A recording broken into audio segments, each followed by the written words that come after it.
Hello. आओ बच्चों, तुम्हें सुनाओ नैतिकता की दूसरी कहानी। और आज का हमारा शीर्षक है जैसी करनी वैसी भरनी। तो ये कहानी आधारित है एक जैसी करनी वैसी भरनी के ऊपर। एक छोटे से गांव में दो पड़ोसी रहते थे, केशव और माधव। केशव बहुत दयालु और ईमानदार था। वह हमेशा दूसरों की मदद करता था और कभी किसी को धोखा नहीं देता था मेरे बच्चों। और वहीं दूसरी तरफ माधव इसके विपरीत स्वार्थी और धोखेबाज।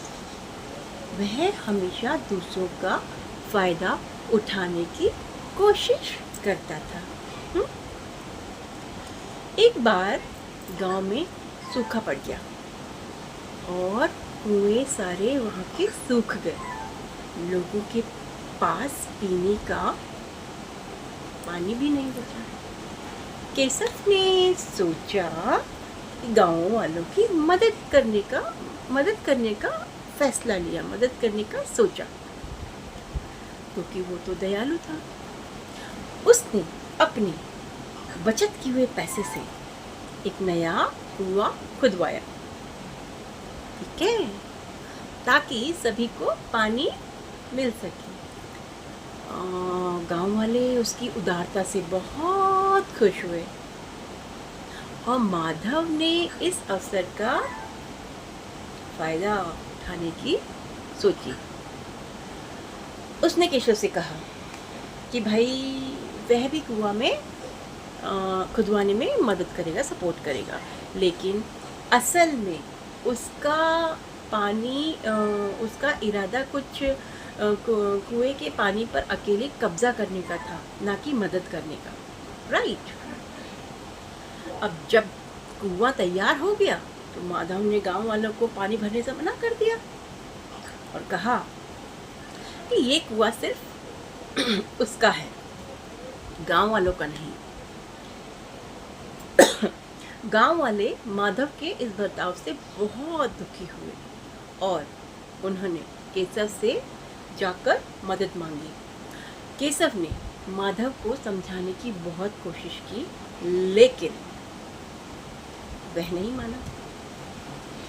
वो नहीं माना। अंत में गांव के मुखिया ने फैसला सुनाया कि कुआं पूरे गांव का है, सभी को समान रूप से पानी भरने का अधिकार है, ये किसी एक की संपत्ति नहीं है। माधव को अपने बुरे कर्मों के कारण वह अकेला पड़ गया। कोई भी उससे बात नहीं करना चाहता था और सबने उसका बहिष्कार करना शुरू कर दिया। बहिष्कार कर दिया केशव को उसके अच्छे कर्मों और वहीं दूसरी तरफ केशव को उसके अच्छे कर्मों के लिए सभी ने सराहा और सम्मान दिया। तो इस कहानी से हमें क्या सीख मिल गई? इस कहानी से हमें ये सीख मिलती है कि जैसी करनी वैसी भरनी।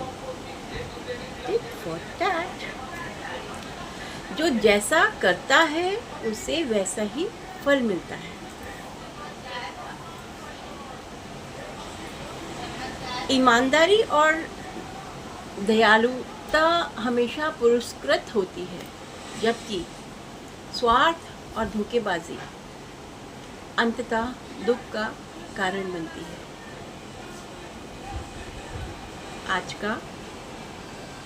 आज की कहानी बस इतनी ही। धन्यवाद। Thank you.